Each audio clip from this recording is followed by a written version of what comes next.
ನಮಸ್ತೆ. ಚನ್ನಪಟ್ಟಣ ತಾಲೂಕು ವಿರೂಪಾಕ್ಷಪುರ ಹೋಬಳಿ ಬಾಣತಳ್ಳಿ ಗ್ರಾಮದಲ್ಲಿ ಶನಿ ದೇವರ ಮಹತ್ವ ತುಂಬ ಅದ್ಭುತವಾದದ್ದು. ಭೀಮ್ ಅಮಾವಾಸ್ಯೆಯ ವಿಶೇಷ ಇವತ್ತು ತುಂಬ ಅದ್ಭುತವಾಗಿ ಪೂಜೆಯನ್ನು ನಡೆಸ್ತಿದ್ದಾರೆ. ಇವತ್ತಿನ ವಿಶೇಷ ಮತ್ತು ಶನಿ ದೇವರು ಕಂಡು ತುಂಬ ಎಲ್ಲರೂ ಭಯ ಬೀಳ್ತಾರೆ. ಅದ್ರ ಬಗ್ಗೆ ಕೇಳಿ ಮತ್ತು ಭೀಮ್ ಅಮಾವಾಸ್ಯೆಯ ವಿಶೇಷತೆ ಏನು ಅಂತ ಕೇಳೋಣ ಬನ್ನಿ. ಸರ್ ನಮಸ್ತೆ, ನಿಮ್ಮ ಹೆಸರು? ನನ್ನ ಹೆಸರು ನಾಗರಾಜು ಅಂತೇಳಿ, ಇದೇ ರಾಮನಗರ ಜಿಲ್ಲೆ ಚನ್ನಪಟ್ಟಣ ತಾಲೂಕು ಆರೋಪದಲ್ಲಿ ವಾಸವಾಗಿದ್ದು ಈಗ ಕೈವೇಲೆ ವಾಸಿಗಳಾಗಿರ್ತಕ್ಕಂಥ ಶ್ರೀ ಹೊನ್ನಪ್ಪ ಗುರುಗಳ ಶಿಷ್ಯರು ನಾವು. ಇಲ್ಲಿ 30 ವರ್ಷಗಳಿಂದ ಶನೇಶ್ವರ ಸ್ವಾಮಿಯ ಆರಾಧನೆ ನಡೀತಾ ಇದೆ. ಇಲ್ಲಿ ವ್ಯವಸ್ಥಾಪಕರು ಮೂಲಾಧಾರವಾಗಿರ್ತಕ್ಕಂಥವರು ಕಾಳಪ್ಪನವರು ಅಂತ, ಅವರಿಂದ ಸಫಲಪಟ್ಟಂತಹ ಈ ಒಂದು ಸನ್ನಿಧಾನ ಇವತ್ತಿನ ದಿನ ನಾಗೇಶ್ ರವರ ಒಂದು ಮುಂದಾಳತ್ವದಲ್ಲಿ ಬಹಳ ವೈಭವ ನಡೀತಾ ಇದೆ. ಶನಿ ಪರಮಾತ್ಮ ಇಲ್ಲಿ ಬರತಕ್ಕಂಥ ಭಕ್ತಾದಿಗಳಿಗೆ ತನ್ನದೇ ಆಗಿರ್ತಕ್ಕಂತಹ ರೀತಿಯಲ್ಲಿ ಕಾಪಾಡ್ತಾ ಇದ್ದಾರೆ. ನಂಬಿದಂಥ ಭಕ್ತಾದಿಗಳು ಕೈ ಬಿಡದೆ ಅವರಲ್ಲಿರ್ತಕ್ಕಂಥ ಕಷ್ಟ ನಷ್ಟಗಳನ್ನು ತಾವು ಮೊದಲೇ ಅವರು ಬಂದಿರತಕ್ಕಂಥ ಕಷ್ಟವನ್ನು ಅವರೇ ಹೇಳಿ ಬಂದಿರತಕ್ಕಂಥ ಕಷ್ಟಕ್ಕೆ ಪರಿಹಾರವನ್ನು ಸಹ ಸೂಚಿಸಿ ಕಾಪಾಡ್ತಾ ಇದ್ದಾರೆ. ಜೊತೆಗೆ ಇಲ್ಲಿ ವಿಶೇಷವಾಗಿ ಇವತ್ತಿನ ದಿನ ಭೀಮ್ ಅಮಾವಾಸ್ಯೆ ಅಂದರೆ ಜ್ಯೋತಿಸ್ತಂಭನ ದಿವಸ ಅಂತ ಬಹಳ ವಿಶೇಷವಾಗಿರ್ತಕ್ಕಂತಹ ದಿನ. ಇದು ಪತಿವತಿಯಾಗಿರ್ತಕ್ಕಂಥ ಹೆಣ್ಣು ಮಕ್ಕಳಿಗೆ ಶುಭವಾಗಿರ್ತಕ್ಕಂತಹ ದಿನ. ಅಂದರೆ ಯಾವ ಹೆಣ್ಣು ಮಕ್ಕಳು ಮುತ್ತೈದೆಯರು ತಮ್ಮ ಪತಿಯಂದಿರನ್ನು ತಮ್ಮ ಗಂಡಂದಿರನ್ನು ಯಾರು ಬಹಳ ಭಕ್ತಿಯಿಂದ ಇವತ್ತಿನ ಪೂಜೆ ಮಾಡ್ತಾರೋ ಅವರಿಗೆ ಬರ್ಬೋದಾಗಿರುವಂಥ ಅಪಮೃತ್ಯುಗಳ ನಿವಾರಣೆ ಮಾಡಿ ಬರತಕ್ಕಂಥ ಕಷ್ಟಗಳ ನಿವಾರಣೆ ಮಾಡಿ ಕಾಪಾಡ್ತಾರೆ. ಅದಕ್ಕೋಸ್ಕರ ಇಲ್ಲಿ ಶನಿ ಪರಮಾತ್ಮರು ವಿಶೇಷವಾಗಿ ಭೀಮನ ಅಮಾವಾಸ್ಯೆ ದಿವಸ ಬರತಕ್ಕಂಥ ಭಕ್ತಾದಿಗಳಿಗೆ, ಅದರಲ್ಲೂ ಮುತ್ತೈದೆ ಹೆಣ್ಣು ಮಕ್ಕಳುಗಳಿಗೆ ಒಳ್ಳೆಯದಾಗಲಿ ಅನ್ನೋ ಉದ್ದೇಶದಿಂದ ಇಲ್ಲಿ ವಾಮ ನೇಮಾದಿಗಳು ನೇಮಿಸ್ಕೊಳ್ತಾ ಇದ್ದಾರೆ. ಜೊತೆಗೆ ಸ್ವಾಮಿಗೆ ಅಭಿಷೇಕ ಪೂಜೆಗಳು, ಜೊತೆಗೆ ಉತ್ಸವ ಮೂರ್ತಿ ಅಭಿಷೇಕ ಪೂಜೆ ಎಲ್ಲ ವಿಶೇಷವಾಗಿ ನಡೆಸ್ಕೊಂಡು ಬರ್ತಾ ಇದ್ದೀವಿ. ಶನಿದೇವರು ಕಂಡ್ರೆ ತುಂಬ ಜನಗಳು ಭಯ ಬೀಳ್ತಾರೆ ಸ್ವಾಮಿ, ಅದು ಯಾವ ಉದ್ದೇಶಕ್ಕೋಸ್ಕರ? ಇಲ್ಲ, ಖಂಡಿತ ಶನಿ ಪರಮಾತ್ಮರು ಕೆಟ್ಟವರಲ್ಲ. ಶನಿ ಪರಮಾತ್ಮರಿಗೆ ಭಯ ಪಡಬೇಕಾಗಿಲ್ಲ. ನಮ್ಮ ಅಹಂಕಾರಕ್ಕೆ ತಕ್ಕಂಥ ಫಲವನ್ನು ಕೊಡ್ತಕ್ಕಂಥವರು ಶನಿ ಪರಮಾತ್ಮ. ಶನಿದೇವರಿಗೆ ಎರಡು ನಾಮಾಂಕಿತವಿದೆ. ಒಂದು ಕರ್ಮಫಲದಾತ, ಇನ್ನೊಂದು ಕರ್ಮದಾತ. ಕರ್ಮಫಲದಾತ ಮತ್ತು ಕರ್ಮಕಾರಕ ಅಂತ. ಕರ್ಮಫಲದಾತ ಅಂದರೆ ನಾವು ಮಾಡ್ತಕ್ಕಂಥ ಕರ್ಮಕ್ಕೆ ತಕ್ಕಂಥ ಫಲವನ್ನು ಕೊಟ್ಟು ನಮ್ಮನ್ನು ಕಾಪಾಡ್ತಾರೆ. ಕರ್ಮಕಾರಕ ಅಂದರೆ ನಾವು ಮಾಡ್ತಕ್ಕಂಥ ಕರ್ಮವನ್ನು ಕಳೆದು ನಮ್ಮನ್ನು ಉದ್ಧಾರ ಮಾಡ್ತಾರೆ. ಅದಕ್ಕೋಸ್ಕರವಾಗಿ ನಮಗೆ ಬಂದಿರತಕ್ಕಂಥ ಕಷ್ಟ ನಿವಾರಣೆ ಆಗಬೇಕಾದ್ರೆ ನಮಗೆ ಅನೇಕ ಕಷ್ಟಗಳು ಬರ್ತವೆ. ಅದನ್ನೆಲ್ಲ ನಿವಾರಣೆ ಮಾಡಿ ಆನಂತರ ನಮ್ಮನ್ನು ಅವರು ಪ್ರಕಾಶಮಾನಗೊಳ್ಳುವಂತೆ ಮಾಡ್ತಾರೆ, ಸತ್ಯವನ್ನು ತೋರ್ಕೊಡ್ತಾರೆ. ಎಲ್ಲರಿಗೂ ಧನ್ಯವಾದಗಳು. ಹಿಂದೆ ಒಬ್ಬ ರಾಜನಿಗೆ ಒಬ್ಬ ಮಗ ಇದ್ದ. ಮಗನಿಗೆ ಮದುವೆ ಮಾಡ್ಬೇಕಂತಿರ್ತಾರೆ, ಆದರೆ ಮಗ ಸತ್ತೋಗ್ತಾನೆ.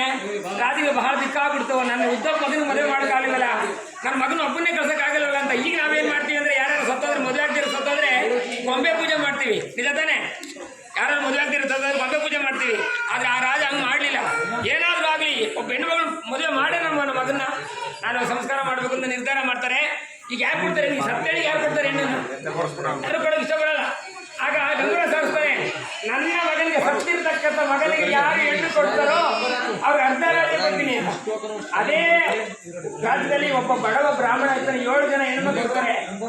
ಆಗ ಆ ಹೆಣ್ಮಕ್ಳಲ್ಲಿ ಯಾರು ಮದುವೆ ಆಗಿರೋದಿಲ್ಲ, ಎಲ್ಲ ವಯಸ್ಸು ಬಂದಿರ್ತಾರೆ, ಬರ್ತಾನೆ ಯಾರು ತಿಪ್ಪ ತಿಂತಾ ಇರುತ್ತೆ. ಆಗ ಆ ಬ್ರಾಹ್ಮಣರಲ್ಲಿ ಒಬ್ಬ ಹೆಣ್ಮಕ್ಳು ಯೋಚನೆ ಮಾಡ್ತಾಳೆ, ನಾನು ಒಬ್ಬ ರಾಜನಿಗೆ ಮದುವೆ ಆದರೆ ನನ್ನ ಹೆಣ್ಮಕ್ಳಿಗೆಲ್ಲ ಅಕ್ಕ ತಂಗಿಗೆಲ್ಲ ಒಳ್ಳೆದಾಗ್ತಲ್ಲ ಅನ್ನೋ ಉದ್ದೇಶದಿಂದ ಆ ಅಪ್ಪನ ಒಪ್ಪಿಸ್ತಾರೆ. ಅದ್ರ ಅಪ್ಪ ಒಪ್ಪಲ್ಲ. ಆದರೂ ಸಹ ನಾನು ಆ ರಾಜಕುಮಾರ್ ಮದುವೆ ಆಗ್ತೀನಿ, ಏನಾದರೂ ಆಗಿ ಒಪ್ಪಿಗೆ ಕೊಡಿ, ನೀವು ಉದ್ಧಾರ ಆಗಿ ನಾನು ಹೋಗಿ ಚಿಂತೆ ಇಲ್ಲ ಅಂತ ಅಪ್ಪಣೆ ತಗೋತಾಳೆ. ಅಪ್ಪಣೆ ಕೊಡ್ತಾರೆ, ಬಂದು ರಾಜನ ಕೇಳ್ಕೊತಾರೆ ನಾನು ಮದುವೆ ಆಗ್ತೀನಿ ಅಂತ. ಆ ಹೆಣಕ್ಕೂ ಆ ಬ್ರಾಹ್ಮಣನ ಹೆಣ್ಣು ಮಗುಗೂ ಮದುವೆ ಮಾಡ್ತಾರೆ. ನೋಡಿ ಎಂಥ ವಿಪರ್ಯಾಸ. ಮದುವೆ ಆಯಿತು, ಸಂಸ್ಕಾರ ಮಾಡಬೇಕಲ್ಲ, ಹೆಣನ ತಗೊಂಡು ಹೋಗ್ತಾ ಇರ್ತಾರೆ. ಇದೇ ಥರ ಒಂದು ಅಮಾವಾಸ್ಯೆ ಅವತ್ತಿನ ದಿನ ಸಾಯಂಕಾಲ 5 ಗಂಟೆ ಸಮಯ ಹೆಣ ತಗೊಂಡು ಹೋಗಿ ನದಿಯ ದಂಡೆಯಲ್ಲಿ ಸಂಸ್ಕಾರ ಮಾಡಬೇಕು. ಅವತ್ತಿನ ಕಾಲದಲ್ಲಿ ಏನಿತ್ತು ಅಂದರೆ ಒಬ್ಬ ಗಂಡ ಸತ್ತೋದ್ರೆ ಹೆಂಡತಿನೂ ಸಹ ಸಾಯಬೇಕು ಪದ್ಧತಿ ಇತ್ತು. ಈಗ ಅವಳು ಜೊತೆ ಸಾಯಬೇಕು. ಆದರೆ ಏನಾಗುತ್ತೆ ವಿಷಯ, ಬಹಳ ಆನಂದವಾಗಿರ್ತದೆ. ಮಳೆ ಬಂದ್ಬಿಡುತ್ತೆ, ಜೋರಾಗಿ ಮಳೆ ಬಂದ್ಬಿಡುತ್ತೆ, ಬೆಂಕಿ ಹಚ್ತಾರೆ. ಬೆಂಕಿ ಹಚ್ಚುವ ಸಂದರ್ಭ ಮಳೆ ಬಂದ್ಬಿಡುತ್ತೆ, ಎಲ್ಲ ಹೊಂಡಿತಾರೆ. ಈಗ ಅವಳು ಮಾತ್ರ ಹೆಣ ಬಿಟ್ಟು ಹೋಗೋದಿಲ್ಲ. ಇಡೀ ರಾತ್ರಿ ಹೆಣವನ್ನೇ ಕಾಯ್ಕೊಂಡು ಮಳೆ ಹುಯ್ತಾ ಇದೆ, ಹೆಣವನ್ನೇ ಕಾಯ್ಕೊಂಡು ಕುಂತಿರ್ತಾಳೆ. ಪರಮಾತ್ಮ ಬೇಡ್ಕೋತಾಳೆ, ಪರಮಾತ್ಮ ಸಾಯಕ್ಕೂ ಬಿಡಲಿಲ್ಲ, ನನ್ನ ಇದಕ್ಕೂ ಬಡ್ಕೂ ಬಿಡ, ನಾನು ಏನಪ್ಪ ಮಾಡಿದೆ, ನನ್ನ ಅಪರಾಧ ಏನಪ್ಪ ಅಂತ ಇಡೀ ರಾತ್ರಿ ಪಾರ್ವತಿ ಪರಮೇಶ್ವರ ಬೇಡ್ಕೊಂಡಾಗ ಆಗ ಪಾರ್ವತಿ ಪರಮೇಶ್ವರು ಆ ಪಾರ್ವತಿಗೆ ಬಹಳ ದುಃಖ ಬಂದ್ಬಿಡುತ್ತೆ. ಆ ಹೆಣ್ಮಗಳು ಏನು ನಿರಪರಾಧಿ, ಅವಳಿಗೇನು ಗೊತ್ತಿಲ್ಲ ಪಾಪ. ಅಂಥದ್ರಲ್ಲಿ ಅವಳು ತ್ಯಾಗ ಮಾಡೋಕ್ಕೋಸ್ಕರ ಬಂದಿದ್ದ ಕಷ್ಟ ಅನುಭವಿಸ್ತಾ ಇದ್ದಿಲ್ಲ. ಯಾಕಂದರೆ ಏನಾದ್ರು ಮಾಡಿ ಅವಳು ಪತಿವ್ರತೆಯನ್ನು ಕಾಪಾಡಲೇಬೇಕು, ನೀವು ಅವಳು ಮುತ್ತಲಿತನ ಕಾಪಾಡಲೇಬೇಕು ಅಂತ ಕೇಳ್ಕೊಂಡಾಗ ಆಗ ಪರಮೇಶ್ವರ ಆಶೀರ್ವಾದ ಮಾಡ್ತಾರೆ. ಸತ್ತೋಗಿರ್ತಕ್ಕಂತಹ ರಾಜಕುಮಾರ ಬದುಕೋತಾನೆ. ಅವಳಿಗೆ ಮುತ್ತೈದೆ ಭಾಗ ಬಂದ್ಬಿಡ್ತು. ಆಗ ಪಾರ್ವತಿ ಪರಮೇಶ್ವರ ಆಶೀರ್ವಾದ ಮಾಡ್ತಾರೆ, ಇಂತಹ ಒಂದು ದಿನ ನೀವು ಇಡೀ ರಾತ್ರಿ ಸತ್ತೋಗಿರ್ತಕ್ಕಂಥ ಒಬ್ಬ ಪುರುಷನನ್ನು ಮದುವೆ ಆಗಿ ಜಗತ್ತಿಗೆ ನೀನು ಸತ್ಯ ಭದ್ರಮತೆ ಎಂತಳಿರಬೇಕು, ಮುತ್ತೈದನ ಎಂಥದ್ದು ಅನ್ನೋದು ತೋರ್ಪಟ್ಟಿದ್ಯಾ. ಇಂಥ ಒಂದು ದಿನ ಯಾರು ಹೆಣ್ಣು ಮಕ್ಕಳು ಮುತ್ತೈದೆಯರು ಪೂಜೆ ಮಾಡ್ತಾರೋ, ತಮ್ಮ ಗಂಡಂದಿರು ಪೂಜೆ ಮಾಡ್ತಾರೋ, ಅವರಿಗೆ ಮುತ್ತೈದನ ಸ್ಥಿರವಾಗಲಿ ಅಂತ ಪಾರ್ವತಿ ಪರಮೇಶ್ವರ ಆಶೀರ್ವಾದ ಮಾಡಿದ್ದಾರೆ. ಅಂಥ ಒಂದು ಭವ್ಯವಾಗಿರ್ತಕ್ಕಂಥ ದಿನ ಇವತ್ತಿನ ದಿನ. ಜ್ಯೋತಿಸ್ತಂಭನ ಅಂದರೆ ಹೋಗಿರ್ತಕ್ಕಂಥ ಜ್ಯೋತಿ ಮತ್ತೆ ಬಂದು ಸೇರ್ಕೋತಲ್ಲ, ಅದಕ್ಕೆ ಜ್ಯೋತಿಸ್ತಂಭನ ದಿನ ಅಂತ ಇವತ್ತು ಈ ಅಮಾವಾಸ್ಯೆನ ಆಯ್ತಾ. ಹಾಂ, ಅದಕ್ಕೋಸ್ಕರ ಎಲ್ಲ ನೋಡಿದ್ರೆ ಭಾಳ ಸಂತೋಷ ಆಯಿತು. ಜನಗಳೆಲ್ಲ ಅಷ್ಟು ಕುಂಕುಮ ಕೊಡ್ತಾ ಇದ್ದೀರಿ. ಆದರೆ ಎಲ್ಲ ಕೊಟ್ಟಿದ್ದೀರಿ, ಅದನ್ನ ಉಳಿಸ್ಕೊಳ್ಳಿ. ಯಾವ ಥರ ಉಳಿಸ್ಕೋಬೇಕು? ಬಟ್ಟಿಗೆ ಮಾರು ಹೋಗ್ಬೇಡಿ. ಒಬ್ಬ ಹೆಣ್ಣು ಮಗಳು ಮನೆ ನೀಚು ಗೊತ್ತು ಅಂದರೆ ಅವಳ ಹಳೆಯಲ್ಲಿ ಕುಂಕುಮ ಇರಬೇಕು, ಅರ್ಶಿನ ಇರಬೇಕು. ಕುಂಕುಮ ಅರ್ಶಿನ ಇತ್ತು ಅಂದರೆ ಅವ್ರ ಗಂಡನಿಗೆ ಆಯುಸ್ ಹೆಚ್ಚುತ್ತೆ. ಬಟ್ಟು ಹಾಕಿದ್ರೆ ಗಂಡನಿಗೆ ಆಯುಸ್ಸು ಕಮ್ಮಿ ಆಗ್ತಾ ಇರ್ತದೆ. ಸ್ವಲ್ಪ ಅರ್ಥ ಮಾಡ್ಕೊಳ್ಳಿ, ಅರ್ಥ ಆಯ್ತಾ? ಆರೋಗ್ಯ ಹೆಚ್ಚುತ್ತೆ. ಅದು ಆ ಜಗನ್ಮಾತೆ ಲಕ್ಷ್ಮೀದೇವಿ ಆಶೀರ್ವಾದ. ಅರ್ಥ ಆಯ್ತಾ? ಕುಂಕುಮ ಅಂತಕ್ಕದ್ದು ಮೂರನೇ ಶಿವನ ಕಣ್ಣು. ಯಾವ ಹೆಣ್ಣು ಮಗಳ ಹಣೆಯಲ್ಲಿ ಕುಂಕುಮ ಇರುತ್ತೋ ಅವಳಿಗೆ ಸೌಭಾಗ್ಯ ಆಗಲಿ ಅಂತ ಆಶೀರ್ವಾದ ಮಾಡಿದ್ದಾರೆ. ಅಂದಮೇಲೆ ನಾವೀಗ ಏನು ಮಾಡಿದ್ವಿ? ಬಟ್ಟೆ ಇಕ್ಕೋತೀವಿ. ಬಟ್ಟೆ ಎಲ್ಲರೂ ಇಕ್ಕೋಬೋದು, ಎಲ್ಲರೂ. ಅವಯ್ಯ ಹೋದಾಗ ಬಟ್ಟೆ ಗ್ಯಾರಂಟಿ, ಹೆಣ್ಮಕ್ಳಿಗೆ 3 ದಿವಸ 4 ದಿವಸ ಬಟ್ಟೆ ಗ್ಯಾರಂಟಿ. ಆದರೆ ಯಜಮಾನ ಇಟ್ಟಿದ್ದಾಗ ಅದರಲ್ಲೂ ಇನ್ನೊಂದು ವಿಶೇಷ ಏನಂತಂದರೆ, ಇಂಥ ದೇವಸ್ಥಾನಗಳು ಬಂದಾಗ, ಇಂಥ ಪೂಜೆಗೆ ಬಂದಾಗ ದಯವಿಟ್ಟು ಕೈ ಮುಗಿತೀನಿ. ಮನೆಗೆ ಹೊರಟಾಗ ದೀಪ ಹಚ್ಚಿ ಅಷ್ಟು ಕುಂಕುಮ ಇಟ್ಕೊಂಡು ಮನೆ ಈಚೆಗೆ ಬನ್ನಿರಿ. ಆಗ ನಿಮ್ಮ ಜೊತೆ ನಿಮ್ಮ ಮನೆ ದೇವ್ರ ಜೊತೆಲೇ ಬರುತ್ತೆ. ನೀವು ಚೂಡಿದಾರ ಹಾಕ್ಕೊಂಡು ನೈಂಟಿ ಹಾಕ್ಕೊಂಡು ಬಂದರೆ, ಅಲ್ಲ ನೈಂಟಿನ ಹಾಕೊಂಡು ಬಂದರೆ ದೇವ್ರು ನಿಮ್ಮ ಮನೆ ದೇವ್ರಲ್ಲಿ ಬರೋದಿಲ್ಲ. ಇಲ್ಲೊಂದು ವಿಶೇಷ ಏನು ಅಂದರೆ, ಅಸಜಿಗ್ಲಿ ಕೆಲವರು ಹೇಳ್ತಾರೆ ಅಸಜಿಗ್ಲ ಅಂತ. ಖಂಡಿತ ಸಿಗುತ್ತೆ. ಹೆಂಗೆ ಇದೆ? ನಿಮ್ಮ ಮನೆ ದೇವ್ರು ಬರಬೇಕು. ಯಾವುದೇ ಒಂದು ಹಸೆ ಅಂತ ಏನು ಗೊತ್ತಾ? ನಮ್ಮ ಮನೆ ದೇವ್ರ ಸಾಕಾರ ಅಂತ. ಮನೆ ದೇವ್ರ ಸಾಕಾರ ಅಂತ ಸ್ವಾಮಿ ಏನೂ ಮಾಡೋದಿಲ್ಲ. ಫಸ್ಟ್ ಸ್ವಾಮಿ ಮನೆ ದೇವ್ರು ನಮ್ಗೆ ಒಪ್ಪಿಸ್ಕೋಬೇಕಾದ್ರೆ ಫಸ್ಟ್ ನಮ್ಮ ಮನೆ ದೇವ್ರಿಗೆ ಒಪ್ಪಿಸ್ಕೊಳ್ಳೋದು. ಅರ್ಥ ಮಾಡ್ಕೊಳ್ರಿ. ಸ್ವಾಮಿ ನೇರವಾಗಿ ನಮ್ಗೆ ಯಾರಿಗೂ ಒಪ್ಪಿಸ್ಕೊಳ್ಳಲ್ಲ. ಫಸ್ಟು ನಮ್ಮ ಮನೆ ದೇವ್ರು ಬಂದ್ ಮಾಡ್ತಾರೆ. ಮನೆ ದೇವ್ರು ಬಂದ್ ಮಾಡ್ತು ಅಂದರೆ, ಮನೆ ದೇವರು ಯಾರು ಅಂದರೆ ಜೋಬಿದ್ದಂಗೆ. ಜೋಬಲ್ ದುಡ್ಡು ಇಲ್ಲ ಅಂದರೆ ಏನು ನೋಡಿ ಅಂತರು. ಹಂಗೆ ಜೋಬಲ್ ದುಡ್ಡು ಇರ್ಬೇಕು ತಾನೆ. ಹಂಗೆ ಮನೆ ದೇವ್ರು ಇರ್ಬೇಕು ನಮ್ಗೆ ಆಶೀರ್ವಾದ. ಅವ್ರ ಮನೆ ದೇವ್ರ ಆಶೀರ್ವಾದ ಇದ್ದರೆ ನಾವೇನು ಬೇಕಾದ್ರೂ ಮಾಡ್ಬೋದು. ಅದಕ್ಕೆ ಫಸ್ಟು ಸ್ವಾಮಿ ಹೇಳೋದು ಏನಂದ್ರೆ, ಮನೆಯಲ್ಲಿ ನೀವು ಫಸ್ಟು ನೇಮವಾಗಿ ಒಂದು ಪೂಜೆ ಮಾಡಿ ದೀಪ ಹಚ್ಚಿ ಪರಮಾತ್ಮ ತಾಯಿ ಮಲೆ ಮಹದೇಶ್ವರ ಅಂತ ಮನೆ ದೇವ್ರು ನೆನ್ಕೊಂಡು, ನಾನು ಇಂಥ ಸನ್ನಿಧಾನಕ್ಕೆ ಹೋಗ್ತಾ ಇದ್ದೀನಿ, ನಮ್ಮ ಆಸೆಗಳನ್ನು ನಮ್ಮ ಕಷ್ಟ ನಿವಾರಣೆ ಮಾಡಪ್ಪ ಅಂತ ಕೇಳ್ಕೊಬೇಕು ನೀವು. ಆಗ ಜೊತೆಲೇ ಬಂದು ಅವರು ನಿಮ್ಮ ಮನೆ ದೇವ್ರು ಸ್ವಾಮಿ ಕೇಳ್ಕೊತಾರೆ, ಏನಪ್ಪ ನನ್ನ ಮಕ್ಕಳು ನೀವು ಕಷ್ಟ ಮಾಡ್ಬೋದಲ್ಲ, ಕಾಪಾಡಪ್ಪ ಅಂತ ಕೇಳ್ಕೊತಾರೆ. ನೀವೆಲ್ಲ ನೋಡಿರ್ಬೋದು, ನಿಮ್ಮ ಮನೆ ದೇವ್ರು ಇಲ್ಲ ನಿಂತಾರಲ್ಲ, ಇಲ್ಲ ಏನು ಮಾಡ್ತಾರೆ ಅಂತಾರೆ. ಅದು ನಿಮಗೂ ಗೊತ್ತಾಗಲ್ಲ, ಅದು ಸತ್ಯ ನಮಗೆ ಗೊತ್ತಿದೆ. ಅದಕ್ಕೋಸ್ಕರ ಹೇಳ್ತಾ ಇರೋದು, ಯಾವತ್ತೇ ಬರ್ರಿ, ಹೆಣ್ಮಕ್ಳಲ್ಲಿ ವಿಶೇಷವಾಗಿ ಬರಬೇಕಾದ್ರೆ ಅಚ್ಚುಕಟ್ಟಾಗಿ ಮನೆಯಲ್ಲಿ ಹೊರಡ್ಬೇಕಾದ್ರೆ ದೀಪ ಹಚ್ಚಿ ಹಟ್ಟಿಲಿರ್ತಕ್ಕಂಥ ರೇಷ್ಮೆ ಸೀರೆಗಳು ಉಟ್ಕೊಂಡು, ರೇಷ್ಮೆ ಸೀರೆಗೆ ಮೈಲಿಗೆ ಇಲ್ಲ, ದೇವ್ರುಗಳಿಗೆ ಮೈಲಿಗೆ ಇಲ್ಲ. ದಯವಿಟ್ಟು ದೇವಸ್ಥಾನಕ್ಕೆ ಹೋಗಿ ಬನ್ನಿ. ಈ 90 ಹಾಕೊಂಡು ತಮಿಳ್ನಾಡಲ್ಲಿ 90 ಹಾಕೊಂಡವ್ರು ಒಳಗೆ ಸೇರಿಸೋರು ದೇವಸ್ಥಾನಗಳಿಗೆ. ಗೊತ್ತಿದೆಯಾ? ಅರ್ಥ ಆಯ್ತಾ? ಅದಕ್ಕೆ ದೇವಸ್ಥಾನಕ್ಕೆ ಬರ್ಬೇಕು. ನೀವು ಹೆಂಗಿರ್ಬೇಕು ನೋಡಿದವರು, ತಾಯಿ ನಮಸ್ಕಾರ ಅನ್ಬೇಕು. ಬೇರೆಲ್ಲಿ ಹಾಕೊಂಡು ಹೋಗ್ತಾ ಇದ್ರೆ ಪಾಪ ಏನು ಮಾಡ್ತಾರೆ ಗೊತ್ತಲ್ಲ. ಅದಕ್ಕೆ ಎಷ್ಟೇ ಇರಬೇಕು, ಏನೇಳಿ ಹಣೆ ಕುಂಕುಮ ಇರಬೇಕು, ಮುಡಿಲಿ ಹೂವು ಇರಿದ್ರೆ ಯಜಮಾನರಿಗೆ ಆಯುಸ್ಸು ಹೆಚ್ಚುತ್ತದೆ. ಇಲ್ಲಾಂದರೆ ಸ್ವಲ್ಪ ದಿವಸದಲ್ಲೇ 2 ಸಾವಿರ 3 ಸಾವಿರ ಮುಂದೆ ವರ್ಷ 3 ಸಾವಿರ ಮಾಡ್ತಾರೆ. ಯಾರಿಗೆ ಹಾಂ. ಆಮೇಲೆ ಇನ್ನೊಂದು ವಿಷಯ ಇದು ನೋಡಿ, ಅವಿಷ್ ಕೊಡ್ತಾ ಇದ್ವಲ್ಲ, ಅವಿಷ್ಯನ್ ಗಂಟು ಅಂದರೆ ಇಲ್ಲಿ ನಾವು ಗಂಟಿ ಬರುತ್ತೆ. ದ್ರಾಕ್ಷಿ, ಖರ್ಜೂರ, ಗೋಡಂಬಿ, ಬಾದಾಮಿ, ಕಲ್ಸಕ್ರೆ, ಇದು ದೇವತೆಗಳು ಸೇರ್ತಕ್ಕಂಥ ಆಹಾರ.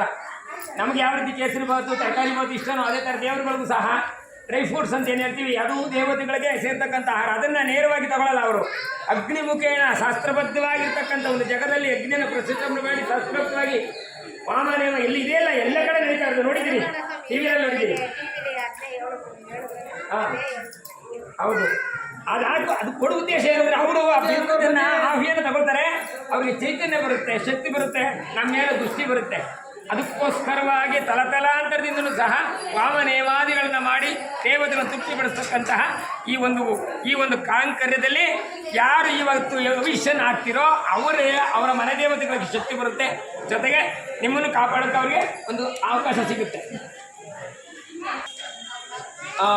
ಈ ರಾಮನಗರ ಜಿಲ್ಲೆ ಚನ್ನಪಟ್ಟಣ ತಾಲೂಕು ವಿರುಪುರಸರು ಹೋಬಳಿ ಈ ಬಾಣಂತಳ್ಳಿ ಗ್ರಾಮದಲ್ಲಿ ಜೋಡಿ ಬಸವೇಶ್ವರ ಸ್ವಾಮಿ ನೆಲೆಗೊಂಡಿದ್ದಾರೆ. ಒಂದು ಶನೇಶ್ವರ ಸ್ವಾಮಿ ಬಸವಣ್ಣ, ಇನ್ನೊಂದು ಕಾಲಭೈರವೇಶ್ವರ ಸ್ವಾಮಿ ಬಸವಣ್ಣ ಜೋಡಿ. ಒಂದು ವಿಶೇಷ ಏನಿದೆ ಗೊತ್ತಾಗಲಿ ನಿಮಗೆ, ಯಾರಿಗೂ ಗೊತ್ತಿಲ್ಲ. ಶನಿ ಪರಮಾತ್ಮ ದಿನ ಪೂಜೆ ಮಾಡ್ತಕ್ಕಂಥದ್ದು ಕಾಲಭೈರೇಶ್ವರ. ಅಂತ ಕಾಲಭೈರೇಶ್ವರನ ಇಲ್ಲಿ ಸ್ಥಾಪನೆ ಮಾಡ್ಕೊಂಡವ್ರೆ. ಯಾಕೆಂದ್ರೆ ತನ್ನ ಭಕ್ತರಿಗೆ ಕಾಪಾಡೋಕ್ಕೋಸ್ಕರವಾಗಿ ಯಾರು ಕಾಲಭೈರೇಶ್ವರನ ಬೇಡ್ಕೋತಾರೋ ಅವ್ರಿಗೆ ಪೂರ್ಣವಾಗಿರ್ತಕ್ಕಂಥ ಶಕ್ತಿ ಸಾಮರ್ಥ್ಯನ ಶನಿ ಪರಮಾತ್ಮ ಕೊಡ್ತಾರೆ. ಶನಿದೇವರು ಪೂಜೆ ಮಾಡ್ತಕ್ಕಂಥ ದೇವರು ಯಾವುದು? ಕಾಲಭೈರವೇಶ್ವರ ಅಂತ ಭೈರವೇಶ್ವರನ ಇಲ್ಲಿ ಸ್ಥಾಪನೆ ಮಾಡಿಕೊಂಡು ನಾವು ನೀವೆಲ್ಲ ಪೂಜೆ ಮಾಡ್ತಿದ್ದೀವಿ ಅಂದರೆ ನಮಗಿಂತ ಭಾಗ್ಯಶಾಲಿ ಯಾರಿದ್ದಾರೆ? ಅರ್ಥ ಮಾಡ್ಕೊಂಡ್ರೆ ಯಾರಿಗಾದ್ರೂ ಇಲ್ಲಿ ಬಂದು ನಮ್ಮ ಕಷ್ಟ ಪರಿಹಾರ ಆಗಿಲ್ಲ ಅಂತ ಯಾರಾದ್ರೂ ದಯವಿಟ್ಟು ಕೈ ಎತ್ತಿ ನೋಡೋಣ. ನಂಬಬೇಕಷ್ಟೇ. ನಂಬಿರೋರಿಗೆ ದೇಶಾಂತರ ಹತ್ತಬೇಡಿ, ನಂಬಿರಿ. ನಂಬಿಕೆಯಿಂದ ಇದುವರೆಗೂ ಯಾರಿಗೂ ಮೋಸ ಆಗಿಲ್ಲ. ಈ ಸ್ಥಾನದಲ್ಲಿ ಯಾರಿಗೂ ಮೋಸ ಆಗಿಲ್ಲ. ನಮ್ಗೆ ಮೋಸ ಆಗಿದೆ ಅಂತ ಹೇಳ್ರಿ ಯಾರಿಗಾದ್ರೆ ಅದು ಪರಿಹಾರ ನಾವು ಕೊಡೋಣ. ಅರ್ಥ ಆಯ್ತಾ? ನಂಬಬೇಕಷ್ಟೇ. ಇಲ್ಲಿ ಅಲ್ವಾ ನಾನು ಕಾಪಾಡ್ತೀನಿ ಹೋಗೋ ಅಂತೀನಿ ಹೋಗೋ ಅಂತ ಇಲ್ಲಿವರೆಗೂ ಯಾರು ಹೇಳಿಲ್ಲ. ನೀವು ಮಾಡಿರ್ತಕ್ಕಂಥ ತಪ್ಪನ್ನು ತಿದ್ದುಕೊಂಡು ಶಾಂತಿ ಮಾಡ್ಕೊಳ್ಳಿ. ಹಿಂಗೆಲ್ಲ ಹಿಂಗೆ ಮಾಡ್ಕೊಳ್ಳಿ, ಹಿಂಗೆ ವೈದ್ಯ ತಗೊಳ್ಳಿ, ಹಿಂಗೆ ಹೊರತು ಇದುವರೆಗೂ ನನಗೆ ಇಷ್ಟ ಅರ್ಕೆ ಕೊಡಿ ಅಂತೋ ಏನೋ ಮಾಡಿ ಅಂತೋ ಯಾರು ಕೇಳಿದಾರ ಹೇಳಿ ನೀವೇ ಯೋಚನೆ ಮಾಡ್ಕೊಳ್ಳಿ.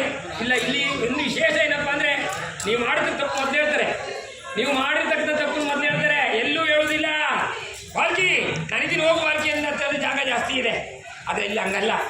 ಇನ್ನೊಂದು ನೀವು ವಿಶೇಷವಾಗಿ ಸತ್ಯ ಹೇಳ್ತೀನಿ, ಎಲ್ಲ ಕಡೆಯೂ ಶನಿದೇವರಿಲ್ಲ.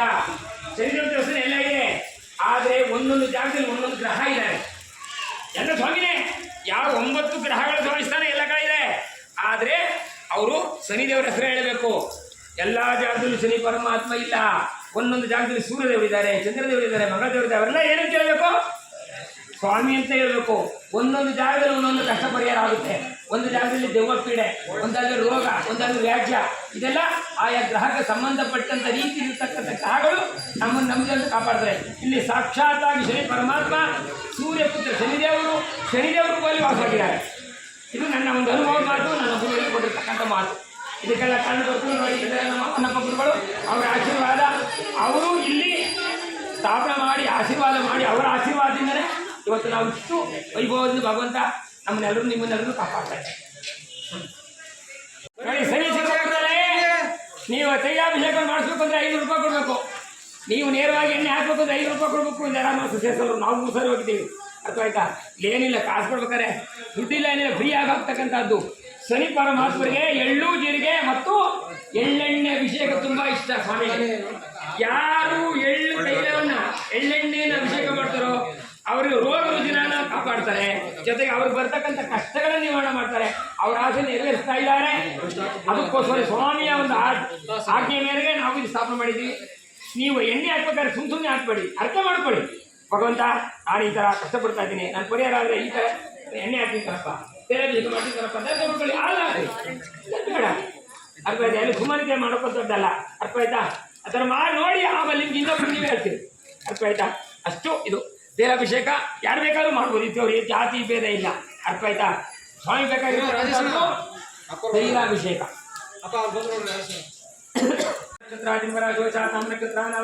ಸಂಭಾವಿತ ಅರಿಷ್ಟ ಪರಿಹಾರಾರ್ಥಂ ಹರಿತಾಳ ನವಗ್ರಹ ಪ್ರೀತ್ಯಾರ್ಥಂ ಶ್ರೀ ಶ್ರೀ ಮಹಾಗಣಪತಿ ಪ್ರೀತ್ಯಾರ್ಥಂ ಶ್ರೀ ಶ್ರೀ ಶ್ರೀ ಗಂಡರು ವೆಂಕಟಸ್ವಾಮಿ ಪ್ರೀತ್ಯಾರ್ಥಂ ಶ್ರೀ ಶ್ರೀ ವಿಶ್ವೇಶ್ವರ ಪ್ರೀತ್ಯಾರ್ಥಂ ಶ್ರೀ ಶ್ರೀ ರೌದ್ರನಾಗೇಶ್ವರ ಶನೇಶ್ವರ ಪ್ರೀತ್ಯಾರ್ಥಂ ಶನೇಶ್ವರ ಸ್ವಾಮಿ ಪೂರ್ಣಾವಧಿ ದದಾಮಿ ಅಗ್ನಿಂ ದೂತಂ ಋಣೀಮಹೇ ಓತಾರಂ ವಿಶ್ವವೇದ ಸಂವತ್ಸರೇ ಸೂತಂ ಓಂ ಯಜ್ಞೇಶ್ವರಾಯ ಸ್ವಾಹ, ಓಂ ಯಜ್ಞೇಶ್ವರ ನಮಃ, ಓಂ ಯಜ್ಞೇಶ್ವರಾಯ ಸ್ವಾಹ, ಯಜ್ಞೇಶ್ವರಾಯ ಇದಂ ನಮಃ.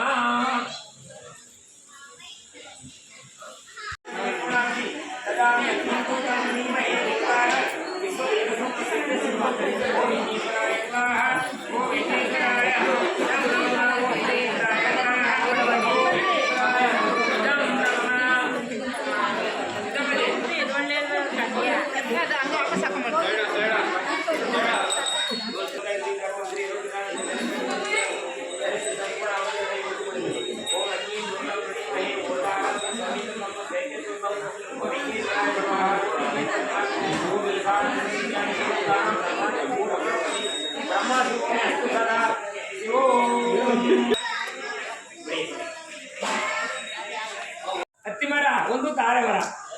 ನೋಡಿ, ತಾರೆ ಮರ ತಾಯಿಗೆ ಸಂಬಂಧಪಟ್ಟದ್ದು. ತಾಯಿ ಅಂದ್ರೆ ಯಾರು? ಸೂರ್ಯದೇವರ ಪತ್ನಿ ತಾಯಿ. ಯಾರು? ಸೂರ್ಯದೇವರ ತಾಯಿ. ಸೂರ್ಯದೇವರ ಪತ್ನಿ ಛಾಯಾದೇವಿ. ಶನಿದೇವರ ತಾಯಿ ಛಾಯಾದೇವಿ. ಅರ್ಥ ಆಯ್ತಾ? ಛಾಯಾದೇವಿ ವೃಕ್ಷನೇ ತಾರೆ ಮರ. ಇನ್ನು ಮಂಗಳ ದೇವರು ಅಂದರೆ ಇಲ್ಲಿ ಸಾಮಾನ್ಯವಾಗಿ ನಿಮಗೆ ಒಂದು ಗೊತ್ತಿರ್ಬೋದು, ಯಾರು ಅನಾರೋಗ್ಯವಾಗಿರ್ತಾರೋ ಅವರಿಗೆ ರೋಗ ಬೇಗ ನಿವಾರಣೆ ಆಗುತ್ತೆ. ಕಾರಣ ಹತ್ತಿ ಮರ ಪೂಜೆ. ಅಂತ ವಿಶೇಷವಾಗಿರ್ತಕ್ಕಂಥದ್ದು ಅತ್ತಿ ಮರ, ಅಂಗಾರಕ್ಕೆ ಸೇರ್ತಕ್ಕಂಥದ್ದು. ಇನ್ನು ಬನ್ನಿ ಮರ ಶನಿ ಪರಮಾತ್ಮರಿಗೆ ಅಂದರೆ ಕಾಟ ಕರ್ಮಗಳನ್ನು, ವ್ಯಾಜ್ಯಗಳನ್ನು ಯಾರಾದರೂ ಮಂತ್ರ ತಂತ್ರ ಮಾಡಿದರೆ ನಿವಾರಣೆ ಮಾಡ್ತಕ್ಕಂಥ ಶಕ್ತಿ ಸಾಮರ್ಥ್ಯ ಇರ್ತಕ್ಕಂಥದ್ದು ಈ ಬನ್ನಿ ಮರಕ್ಕೆ. ಅದಕ್ಕೆ ಬನ್ನಿ ಮರ ಪೂಜೆ ಮಾಡಬೇಕಾದ್ರೆ ಸಮೀ ಸಮೇತೆ ಪಾಪಂ ಸಮೀ ಸತ್ತು ವಿನಾಶನ ಅರ್ಜುನಸ್ಯ ಧನುರ್ಧಾರಿ ರಾಮಸ್ಯ ಪ್ರಿಯ ದರ್ಶನಂ ಅಂತ ಒಂದು ಸ್ತೋತ್ರ ಇದೆ. ಅದನ್ನು ಪಠ್ಯ ಮಾಡಿಕೊಂಡು ಯಾರು ಪ್ರದಕ್ಷಿಣೆ ಮಾಡ್ತಾರೋ ಅವ್ರಿಗೆ ಬಂತಕ್ಕಂತಹ ಬರ್ಬೋದು, ಅದಕ್ಕೆ ನಿವಾರಣೆ ಮಾಡ್ತಾರೆ. ಇನ್ನು ಅಶ್ವತ್ಥವೃಕ್ಷ ಮಂಗಳದಾಯಕ ಗುರು. ಯಾವುದೇ ಕಾರ್ಯವನ್ನು ಮಾಡಬೇಕಾದ್ರೆ ಜಯಿಸಿಲಾಗಬೇಕು ಅಂದರೆ ಅರಳಿ ಮರ ಪೂಜೆ ಮಾಡಬೇಕು. ಮದುವೆ ಆಗದೆ ಇರ್ತಕ್ಕ ಹೆಣ್ಣು ಮಕ್ಕಳಾಗ್ಬೋದು, ಮದುವೆ ಆಗದೆ ಇರ್ತಕ್ಕ ಗಂಡು ಮಕ್ಕಳಾಗ್ಬೋದು, ಮಕ್ಕಳಾಗದೆ ಇರ್ತಕ್ಕಂಥ ಆಗ್ಬೋದು, ಇಲ್ಲ ಮನೆಯಲ್ಲಿ ಶುಭ ಕಾರ್ಯ ಮಾಡೋಕ್ಕೆ ಆಗ್ತಾ ಇಲ್ಲ ನಮಗೆ ಅಂತ ಇರ್ತಕ್ಕಂಥವ್ರು ಅರಳಿ ಮರವನ್ನು ಪೂಜೆ ಮಾಡಿದ್ರೆ ಅವರು ಬರ್ತಕ್ಕಂಥ ಎಲ್ಲ ವಿಧ ಕಷ್ಟ ನಿವಾರಣೆ ಮಾಡಿ ಅವರ ಆಸನೆ ಎದುರಿಸಿರ್ತಕ್ಕಂಥ ಶಕ್ತಿ ಸಾಮರ್ಥ್ಯ ಈ 4 ವೃಕ್ಷದಲ್ಲಿದೆ ಬಂಧುಗಳೇ. ಅದಕ್ಕೋಸ್ಕರ ಇಲ್ಲಿ ವಿಶೇಷವಾಗಿರ್ತಕ್ಕಂಥ ಒಂದು ಸನ್ನಿಧಾನ ಅನ್ನೋದ್ರಲ್ಲಿ ಯಾವ ತಪ್ಪೇನಿಲ್ಲ. ಅದಕ್ಕೋಸ್ಕರವೇ ಹಂತವಾಗಿ ಭಗವಂತ ಕಾಪಾಡ್ತಾ ಇದ್ದಾರೆ. ಇದಕ್ಕೆಲ್ಲ ನಿಮ್ಮೆಲ್ಲರ ಒಂದು ನಂಬಿಕೆ ಮತ್ತು ನಿಮ್ಮೆಲ್ಲರ ಆಶೀರ್ವಾದ, ಜೊತೆಗೆ ಗುರುಗಳ ಆಶೀರ್ವಾದ, ಸ್ವಾಮಿಯ ಚೈತನ್ಯ ನಿಮ್ಮೆಲ್ಲರೂ ಕಾಪಾಡ್ತಾ ಇದ್ದಾರೆ. ಅದನ್ನು ನಾವು ಉಳಿಸ್ಕೋಬೇಕು. ಎಲ್ಲಕ್ಕಿಂತ ಮುಖ್ಯವಾಗಿ ಏನು ಬೇಕು? ನಂಬಿಕೆ ಬೇಕು. ನಂಬಿದವರನ್ನು ಇದುವರೆಗೂ ಕೈ ಬಿಟ್ಟಿಲ್ಲ. ಅರ್ಥವಾಯ್ತಾ?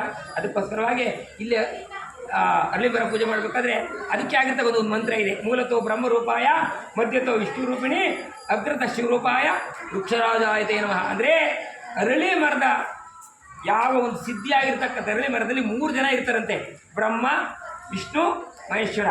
ಕಾಂಡ ಭಾಗದಲ್ಲಿ ಬ್ರಹ್ಮದೇವರು, ಬೇರೆ ಭಾಗದಲ್ಲಿ ಕಾಂಡ ಭಾಗದಲ್ಲಿ ಮಹಾವಿಷ್ಣು, ಕೊಂಬೆರಮೆಗಳು, ಶಿವಗಣಗಳು. ಅಂತಹ 3 ತ್ರಿಮೂರ್ತಿಗಳ ವಾಸಸ್ಥಾನವಾಗಿರ್ತಕ್ಕಂಥ ಅರಳಿ ಮರ.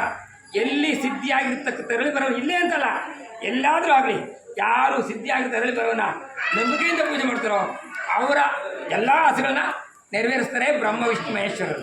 ಅರ್ಥ ಆಯ್ತಾ ಸ್ವಾಮಿ? ದೇವಸ್ಥಾನದ ಬಳಿ ಕೆಲವೊಂದು ಕಡೆ ಕಲ್ಯಾಣಿ ಇರುತ್ತೆ, ಕೆಲವೊಂದು ಕಡೆ ಕಲ್ಯಾಣಿ ಇರಲ್ಲ. ಇದ್ರ ಬಗ್ಗೆ ನೋಡಿ, ಇಲ್ಲೊಂದು ವಿಶೇಷವಾಗಿಂತ ಕೇಳ್ತಾ ಇದ್ದಾರೆ ನೋಡಿ. ನೀವೆಲ್ಲ ಹೇಳ್ಬೋದು, ಸಾಮಾನ್ಯವಾಗಿ ಯಾವುದೇ ದೇವಸ್ಥಾನದಲ್ಲಿ ಪೂರ್ವ ಭಾಗದಲ್ಲೋ ಈಶಾನ್ಯ ಭಾಗದಲ್ಲೋ ಕೊಣ ಇದ್ದರೆ, ತಿರುಪ್ತಿಗೆ ಹೋಗಿದ್ದೀರಾ? ತಿರುಪ್ತಿಗೆ ಹೋಗ್ಬೇಕಾದ್ರೆ ಪುಷ್ಕರಣಿ ಯಾವ ಕಡೆ ಇದೆ? ದೇವಮೂಲಲ್ಲಿದೆ, ಪೂರ್ವ ದಿಕ್ಕಲ್ಲಿದೆ. ಪುಷ್ಕರಣಿಲಿ ಸ್ನಾನ ಮಾಡಿ ಗಂಗಾಜಲವನ್ನು ತಲೆ ಹಾಕ್ಕೊಂಡು ಆಮೇಲೆ ದರ್ಶನಕ್ಕೆ ಹೋಗಬೇಕು. ಇದು ವಾಡಿಕೆ. ಇಲ್ಲೂ ಅಷ್ಟೇ. ಅದಕ್ಕೋಸ್ಕರವಾಗಿ ಪರಮಾತ್ಮ ಬಂದಂಥ ಭಕ್ತಾದಿಗಳನ್ನು ಕಾಪಾಡಲಿ ಅನ್ನೋ ಉದ್ದೇಶದಿಂದ ಭಕ್ತರ ಕಷ್ಟವನ್ನು ನಿವಾರಣೆ ಮಾಡಿ ಆ ಭಕ್ತರಿಂದ ತನ್ನದೇ ಆದ ರೀತಿಯಲ್ಲಿ ಕಲ್ಯಾಣ ಮಾಡಿಸ್ಕೊಂಡಿದ್ದಾರೆ. ಯಾಕೆಂದ್ರೆ ಪುಷ್ಕರಣಿ ನೋಡಿ, ವೆಂಕಟಪ್ಪನಿಗೆ ಉತ್ತರ ದಿಕ್ಕು, ವೆಂಕಟಪ್ಪ ಗಾಯತ್ರಿ ದೇವಿ ಕಾಲಭೈರವನಿಗೆ, ಸ್ವಾಮಿಗೆ ಪೂರ್ವ ದಿಕ್ಕಲ್ಲಿರ್ತಕ್ಕಂಥ ಈ ಸ್ವಾಮಿಯ ಕಲ್ಯಾಣಿ ಇನ್ನೂ ವಿಶೇಷವಾಗಿರ್ತಕ್ಕಂಥದ್ದು. ಇಂಥ ಒಂದು ಕಲ್ಯಾಣಿ ಸನ್ನಿಧಾನದಲ್ಲಿ ಪ್ರದಕ್ಷಿಣೆ ಮಾಡಿ ದೇವರನ್ನ ಆರಾಧನೆ ಮಾಡಿದ್ರೆ ಗಂಗಾ ಸಹಿತವಾಗಿ ನಾವು ಮಾಡತಕ್ಕಂಥ ಫಲ ನಮಗೆ ಸಿಗುತ್ತೆ ಅನ್ನೋದ್ರಲ್ಲಿ ಯಾವ ಸಂಶಯ ಇಲ್ಲ. ಅದಕ್ಕೋಸ್ಕರವಾಗಿ ಪರಮಾತ್ಮ ತನ್ನದೇ ಆಗಿರ್ತಕ್ಕಂಥ ರೀತಿಯಲ್ಲಿ ಇದನ್ನು ಮಾಡಿಸ್ಕೊಳ್ತಾ ಇದ್ದಾರೆ. ಇನ್ನೂ ಬೇಕಾದಷ್ಟು ಕೆಲಸಗಳಿದೆ. ಇದಕ್ಕೆಲ್ಲ ಯಾರು ಸಹಕಾರ ಬೇಕು? ಯಾರು ಸಹಕಾರ ಬೇಕು? ದೇವರ ಸಹಕಾರ, ನಿಮ್ಮೆಲ್ಲರ ಸಹಕಾರ ಬೇಕು. ದೇವ್ರ ಸಹಕಾರ ಇದ್ದೇ ಇದೆ. ಅದು ನಿಮ್ಮೆಲ್ಲ ಸಹಕಾರ ಬೇಕು. ಏನು ಬೇಕು? ತನು, ಮನ, ಧನ ಅಲ್ವಾ? ತನು ಬರುತ್ತೆ, ಮನನೂ ಬರುತ್ತೆ, ಆದರೆ ಧನ ಹೊಸ ಕಷ್ಟ. ಧನ ಬಿಚ್ಚಿದಿಲ್ವಲ್ಲ, ಏನು ಮಾಡೋದು? ಇರಲಿ.